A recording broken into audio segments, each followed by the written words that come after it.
Evangelho de Mateus, capítulo 10, verso 37.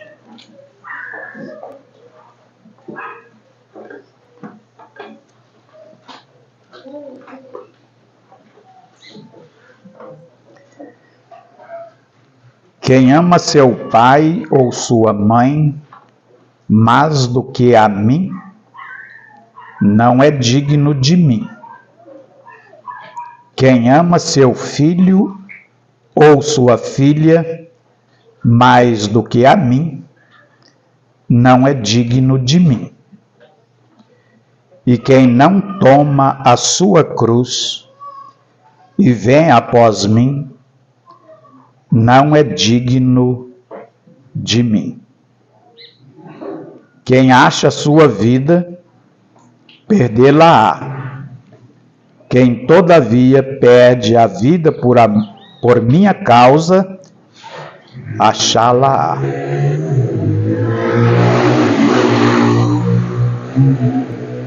Amém. O Senhor há de nos ajudar nesta manhã. Ontem nós começamos a pensar um pouquinho nos discípulos de Cristo. Pensamos que primeiro ele tem fome e ele tem sede, tem anseio de Deus. Aí chega o dia que ele encontra com o Senhor Jesus, hoje pela fé. E nesse encontro ele é transformado. Aí ele começa a servir o Senhor. E na medida que ele vai servindo o Senhor, ele vai sendo capacitado e o Senhor vai trazendo novas tarefas mais difíceis para esse discípulo dele. Hoje nós lemos uma parte bem difícil, porque o Senhor disse: quem amar seu pai ou sua mãe mais do que a mim, não é digno de mim. E quem amar seu filho ou sua filha mais do que a mim, não é digno de mim. O Senhor está falando aqui da necessidade de uma renúncia total. E também um amor profundo por Ele primeiro e depois pela sua obra. Um dos discípulos de Cristo, uma vez ouviu 3 vezes o Senhor dizer: Simão, filho de Jonas, tu me amas? E aquele homem então confessou que ele amava o Senhor. Certamente amava acima de tudo. Quando nós lemos alguma das partes das Escrituras que nós talvez não conseguimos praticar, mas a gente fica pensando que o padrão de Deus é muito alto para os seus discípulos. Mas o que ele deseja é que os seus discípulos continuem desejando isso, pedindo isso, tentando conseguir amar o Senhor mais do que todas as coisas. Isso é possível porque um dia o Senhor nos salvou. Um dia o Senhor nos libertou do nosso pecado. E Ele começou a trabalhar em nós, pelo seu Espírito e pela sua palavra. No livro de Provérbios, nós temos aquele verso que o Senhor diz através de Salomão: dá-me, filho meu, o teu coração. O discípulo de Cristo, ele precisa dar o seu coração a Cristo. Na medida que ele der o seu coração a Cristo, então ele vai conseguir amar o Senhor acima de todas as coisas. Existe alguém que deu o seu coração para uma religião. Existe alguém que deu o seu coração para um partido político. Eu li uma carta de um jovem comunista que está naquele livro O Discípulo Verdadeiro. E essa carta diz assim: certa porcentagem de nós é assassinada ou presa. Vivemos uma vida de pobreza. Devolvemos ao partido todo centavo que ganhamos, acima daquilo que é absolutamente necessário para sobreviver. Nós, comunistas, não temos tempo ou dinheiro para filmes, concerto, restaurante, casa decente ou carro novo. Nossa vida é dominada por um grande fator que a tudo diminui. Lutamos por uma causa comunista. Nós, comunistas, temos uma filosofia de vida que nenhuma quantidade de dinheiro pode comprar. Temos uma causa pela qual lutar, um propósito de vida definido. Existe uma coisa com a qual sou muito sério, que é a causa comunista. É minha querida, ou é minha vida, meu negócio, minha religião, meu hobby, minha querida, minha esposa e amante, meu alimento. Portanto, não posso levar adiante uma amizade ou um caso de amor. Foi escrita para terminar um noivado. Ele tinha dado o coração a um partido comunista. Então, quando nós pensamos no discípulo de Cristo, nós cremos plenamente que aqueles que de fato der o seu coração a Cristo, ele vai conseguir amar o Senhor acima de todas as coisas. Porque ele recebeu luz espiritual. Ele também recebeu discernimento, que o Senhor morreu por nós, sendo nós ainda pecadores. O Senhor deu a sua vida por nós. Tem algumas coisas que é muito difícil para o discípulo no começo, mas na medida que ele avança, aprendendo do Senhor Jesus, isso vai se tornando possível. E discípulo é exatamente isso, um aprendiz. Aquele que está aprendendo. Aprender é uma das coisas mais valiosas da vida. Talvez depois da salvação, é o bem maior. Os antigos gostavam de dizer que o conhecimento não ocupa lugar. E de fato é assim. Ele não ocupa espaço. E quando nós dedicamos a nossa vida ao Senhor, Ele então começa a nos ensinar. Como nós lemos, os primeiros discípulos eram pescadores. E o Senhor foi polindo aqueles homens. Eram homens rudes, casca grossa, sistema bruto. Mas o Senhor foi polindo aqueles homens. Aqueles homens que queriam pedir fogo do céu para destruir os samaritanos. Aqueles homens que discutiam pelo caminho quem seria o maior no reino.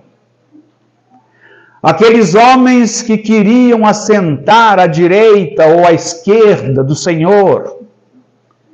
Eles vão sendo polidos, ensinados, preparados para o serviço do Senhor. Uma das coisas que vai desaparecendo da vida do discípulo é o orgulho, é a mania de grandeza.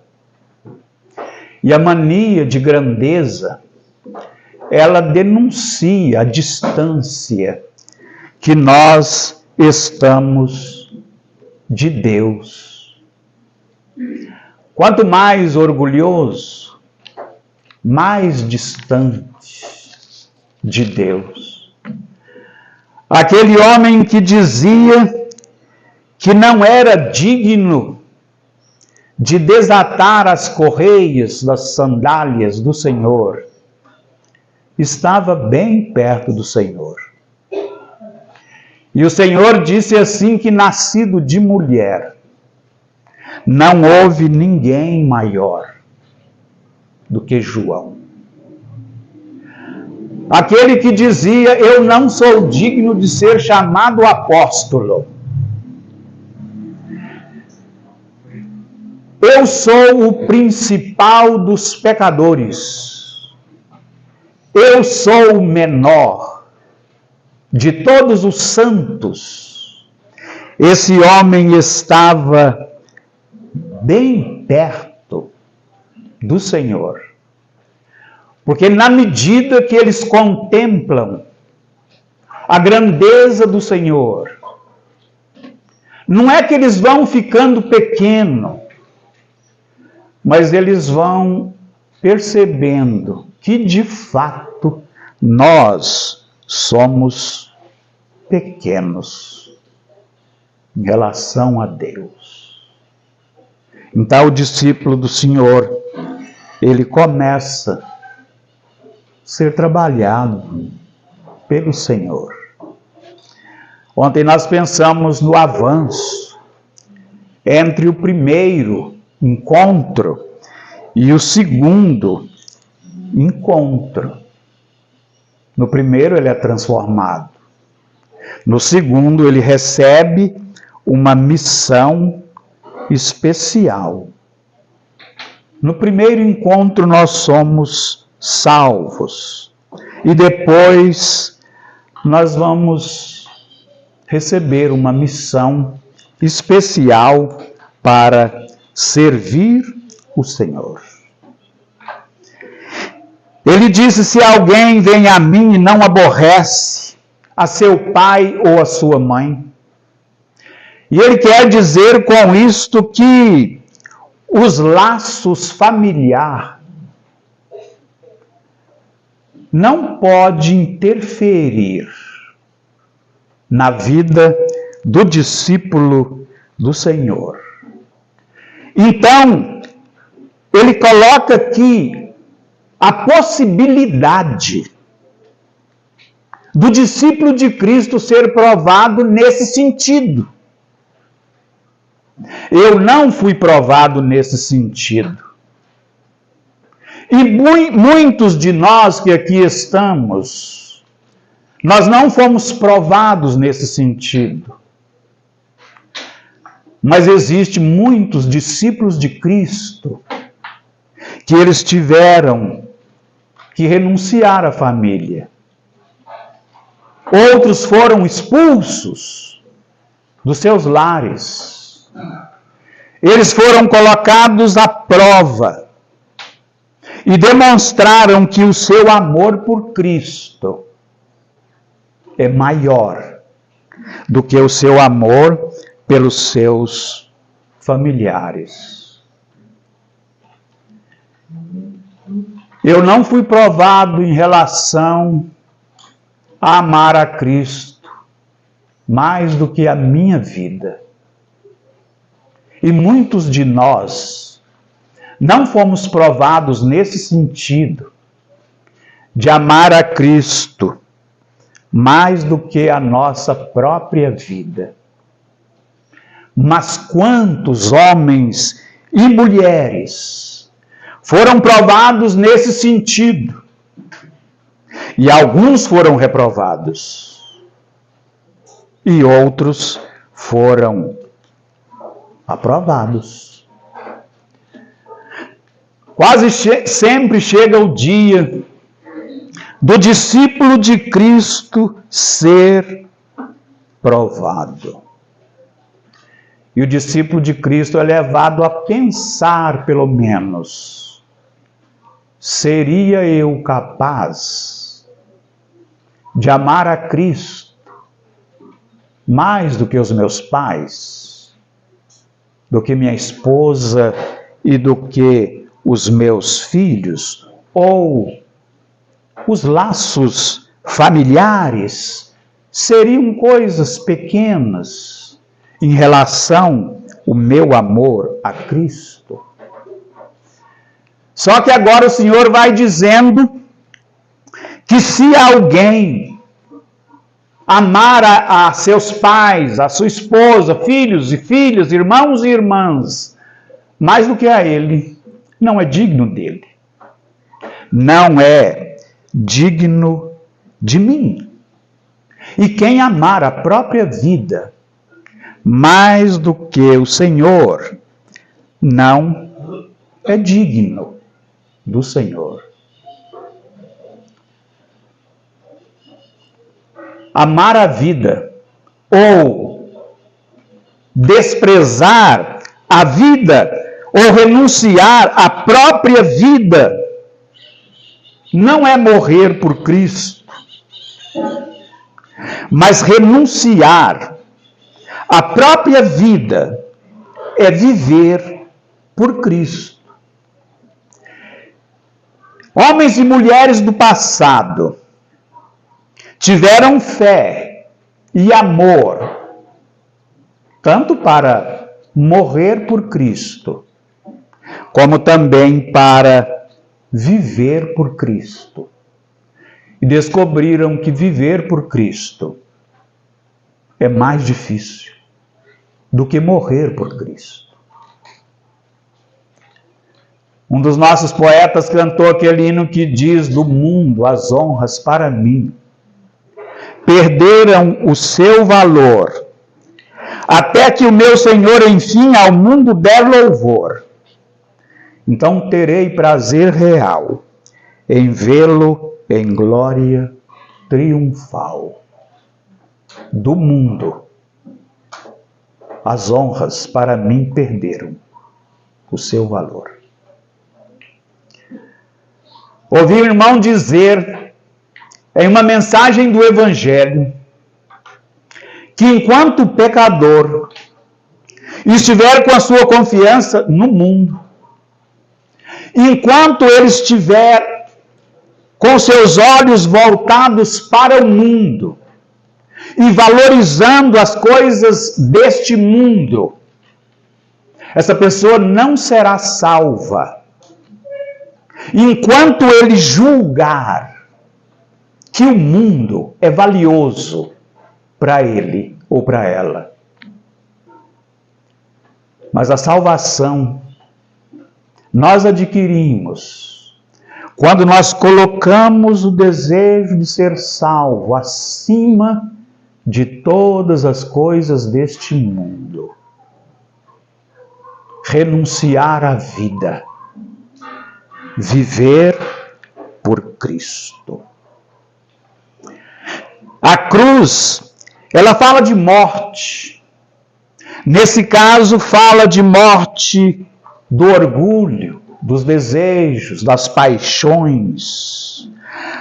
A cruz inclui um caminho de desonra e desprezo que nós, os seus discípulos, estamos sujeitos a sofrer e dispostos a sofrer. Nós não devemos achar isso estranho demais, se isto vier a acontecer.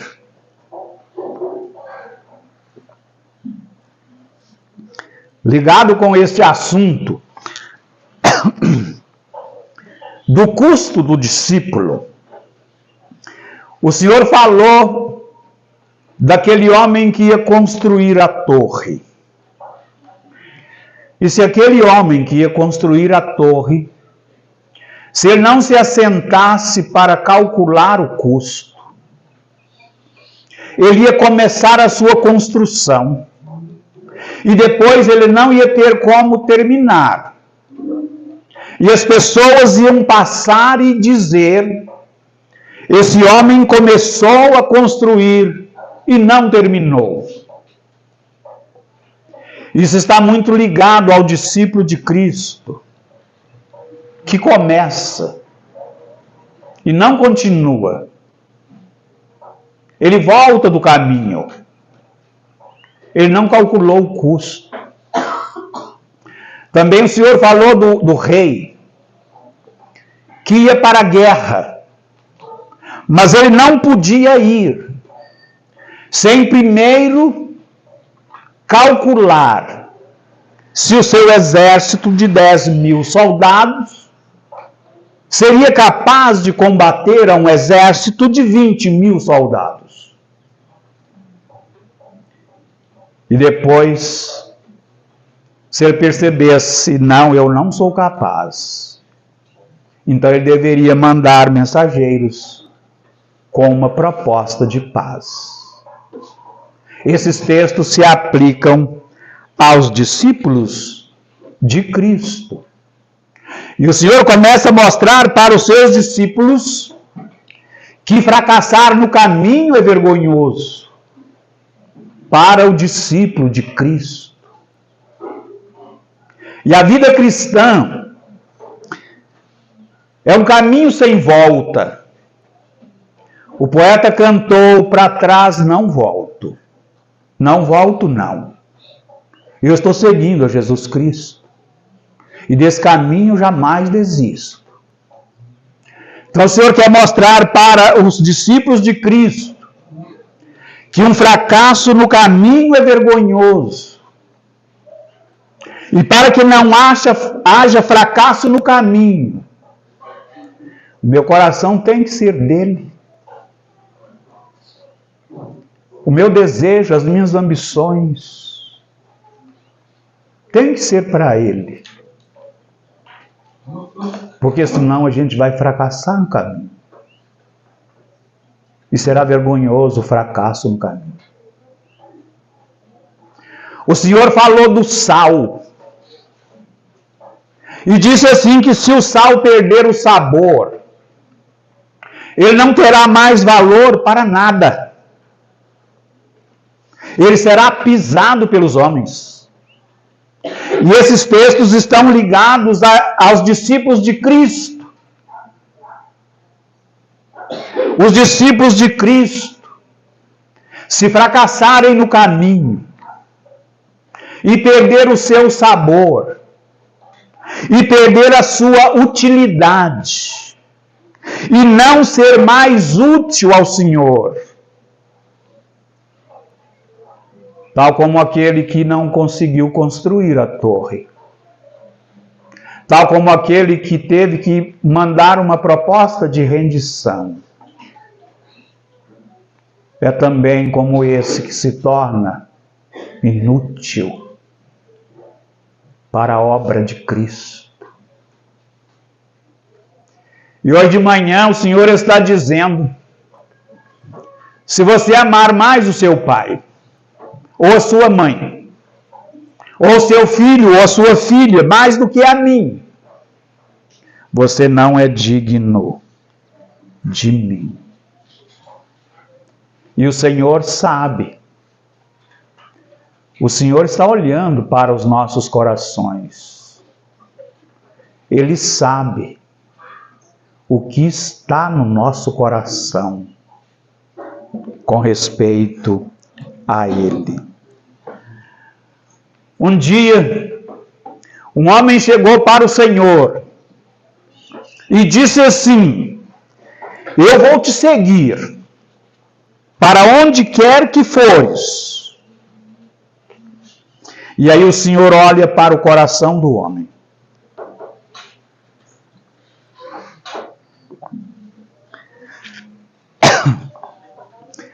E o Senhor vê que aquele homem que queria ser discípulo, ele não estava preparado para renunciar o conforto da vida.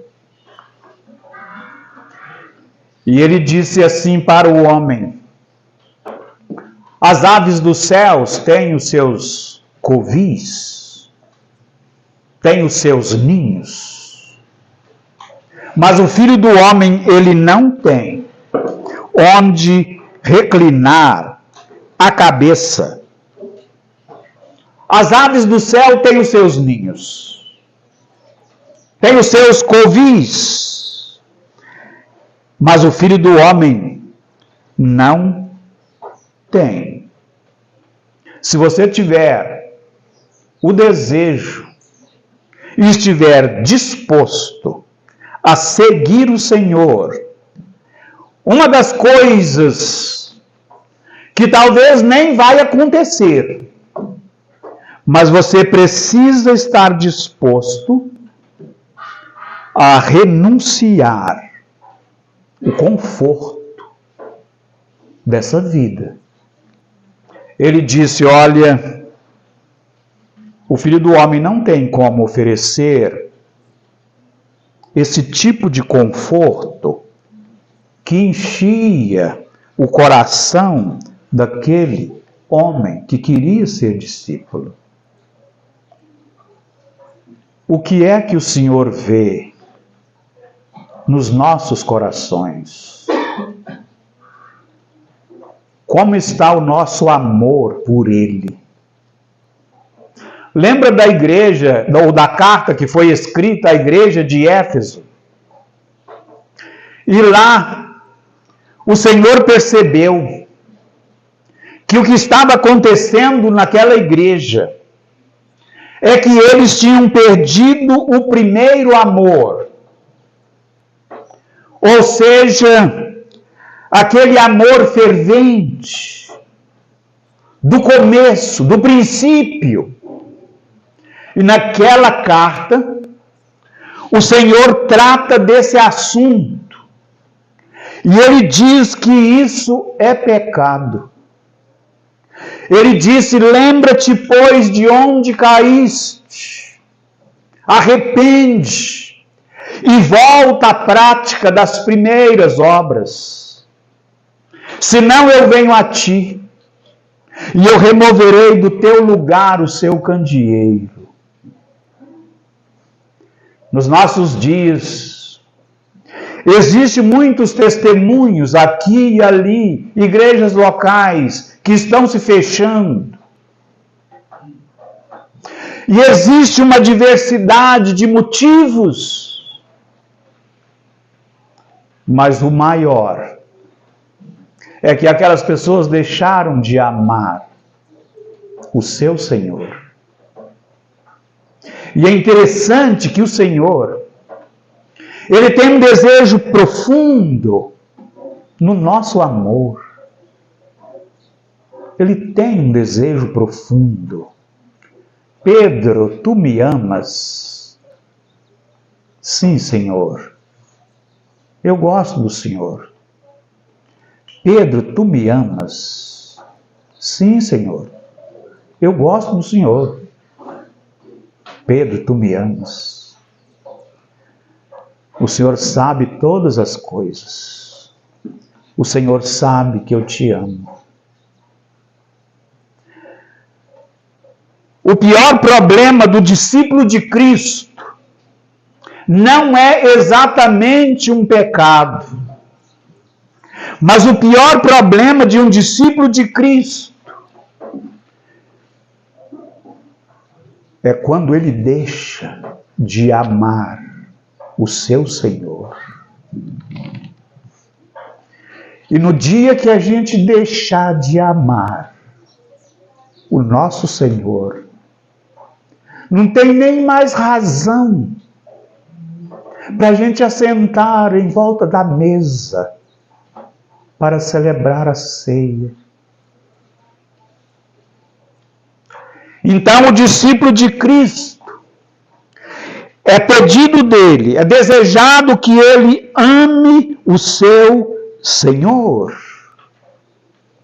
Como nós estamos a lembrar, existe alguma coisa que nós não vamos ser provados nela, mas pode acontecer. Eu gosto de crer que o discípulo de Cristo, ele tem alguns dias da vida dele que é sobrenatural. O discípulo de Cristo está sujeito a passar por experiências sobrenaturais.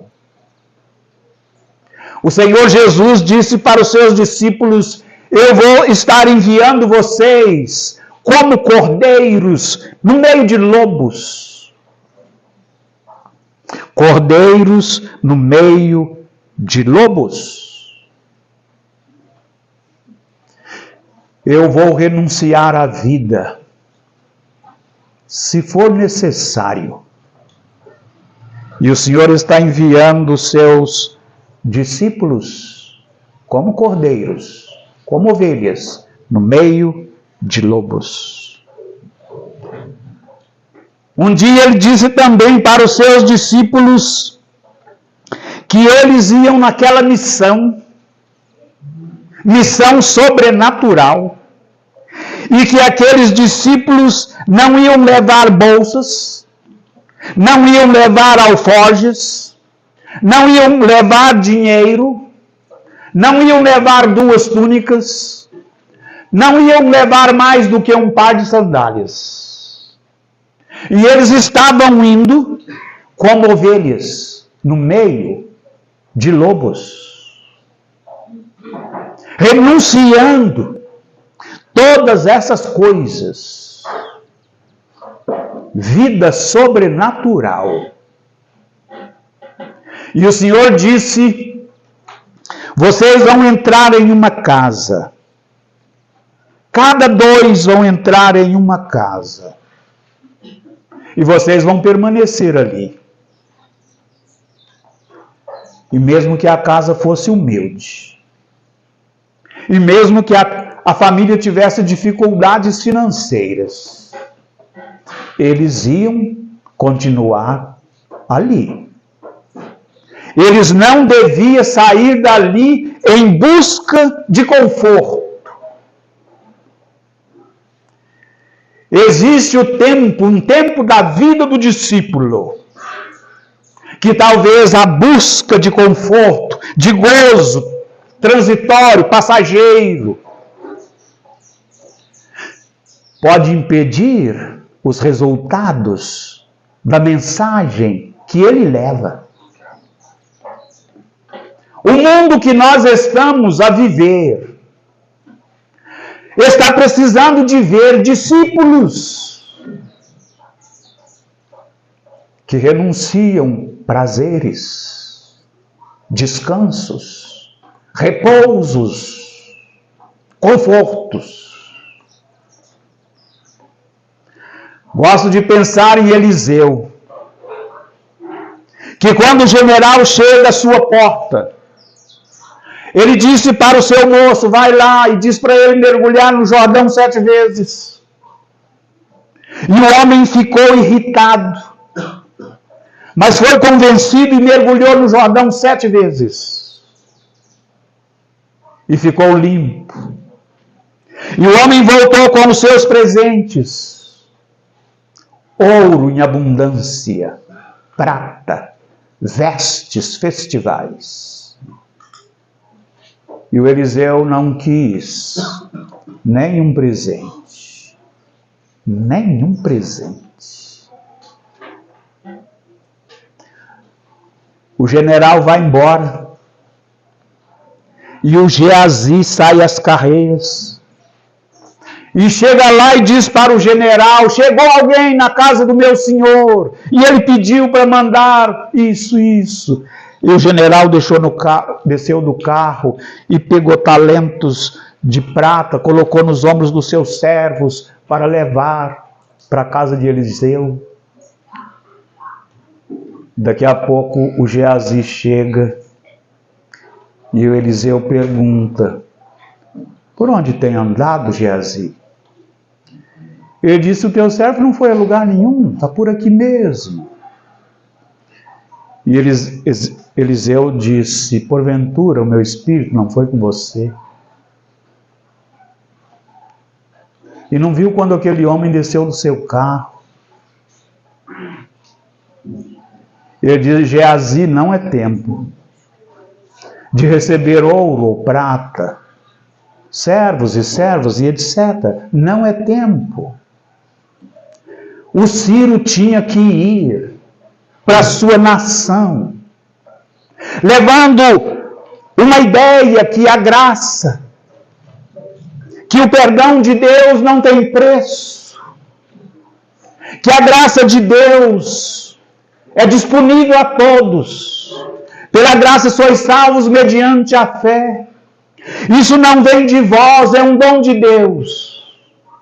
Geazi, não é tempo. Esse homem vai embora pensando que o favor de Deus se pode comprar. E o discípulo de Cristo, muitas vezes é colocado à prova. E ele tem que estar satisfeito com uma vida humilde, de pobreza, quem sabe. Porque não é tempo de buscar consolo e conforto aqui nesta vida. Permanecei na mesma casa que vocês entraram. Como nós lembramos, e nós já estamos quase terminando, o Senhor vai selecionando os seus discípulos e Ele vai dando tarefas aos seus discípulos. É interessante quando um crente no Senhor Jesus disse, eu não tenho nenhum dom. Eu não sei fazer nada. Isso não é verdade. O poeta cantou que para cada crente o mestre preparou um trabalho certo quando o resgatou. E a Bíblia diz que o dom foi dado a cada um. A cada um. Então não existe nenhum discípulo de Cristo que não tenha algo a fazer. Então o Senhor vai selecionando os seus discípulos e vai dando estas tarefas. E é interessante quando o discípulo de Cristo, ele tem uma convicção de fé. O que é que o Senhor me deu para fazer? Nós estamos com um auditório jovem. E é muito provável que alguns de vocês não descobriu o que é que o Senhor tem para você nesse serviço de servir o seu Senhor. Existem muitos detalhes nesse campo. E é interessante que algumas pessoas começam a servir e começam a ser bem-sucedido em alguma coisa que ele faz. E parece que aquele é o dom que o Senhor lhe deu. E tem pessoas que começam a fazer alguma coisa e as pessoas começam a dizer: olha, você fez muito bem isso. Parece que é o dom que o Senhor está dando. Ah, se o Senhor me deu capacidade, habilidade para que eu saia visitar alguém, não seria porque o Senhor me deu o dom, é porque Ele quer que eu faça isso? Se o Senhor me deu o dom de pregar, certamente Ele quer que eu pregue. Se o Senhor deu o dom de ensinar aos nossos irmãos, é porque Ele deseja que eles ensinem. E hoje de manhã, pode ser que discípulos de Cristo estão tão conscientes aqui que estão renunciando o dom que Deus lhe deu, o serviço que Deus lhe deu a fazer. O discípulo de Cristo, ele precisa ter uma convicção de fé sobre aquilo que o Senhor lhe deu para fazer. A vida sobrenatural do discípulo, se é que isso vai acontecer, é o momento que ele mais glorifica a Deus. Ser colocado à prova e sair vitorioso dessa prova é o momento que nós mais glorificamos a Deus. Quando nós vivemos só no campo do natural, a nossa vida não glorifica tanto a Deus